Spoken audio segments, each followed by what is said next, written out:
မဲ့တခုသိချင်တာပေါ့နော်လူတွေဒီရက်ပိုင်းမှာလူပြောများနေတာကြတော့ HOK က mobile legend နဲ့ပို့ပြီးစော့ရခတ်တယ်လူတွေကပြောရကြပါတော့နော်ပြောကြတယ်ပေါ့နော်အဲ့ဒီပေါ်ဘယ်လိုမောင်လေးဘယ်လိုထင်လဲ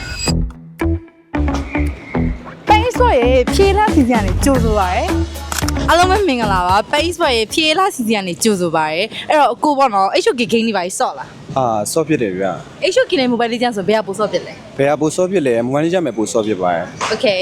ဒါပေမဲ့တခုသိချင်တာပေါ့နော်လူတွေဒီရက်ပိုင်းမှာလူပြောများနေတာကြတော့ HOK က mobile legend နဲ့ပို့ပြီးစော့ရခတ်တယ်လူတွေကပြောရကြပါတော့နော်ပြောကြတယ်ပေါ့နော်အဲ့ဒီပေါ်ဘယ်လိုမောင်လေးဘယ်လိုထင်လဲ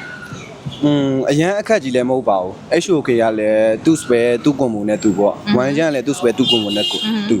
အဲ့တော့ဘယ်ဟာပို့ပြီးတော့နှစ်တက်လဲမွန်လေးကြကိုဆော့တာပို့ပြီးတော့နှစ်တက်တယ် HOK တော့တစ်ခါတည်းရဆော့တယ်အဲ့လောက်ပါပဲ HOK မှာဘာလို့စော့လဲ ချန်ခဲ့ပါပဲ ဂျန်ကယ်ပဲ mobile legend မှာ ချန်ခဲ့ပါပဲ ဂျန်ကယ်ပဲတခြား rule တွေရော second rule တွေနဲ့ဘာစော့ဖြစ်လဲ second row ဆိုရင်တော့ miss ဆော့ဖြစ်တယ်run ဆော့ဖြစ်တယ် run စော့ဖြစ်တယ် Okay အဲ့တော့ HOK လည်းတူတူပဲအဲ့ဒီရဲ့ minute run ပဲ Okay အဲ့တော့ဖြည်းဖြည်းအတွက်ကျေးဇူးအများကြီးတင်ပါတယ်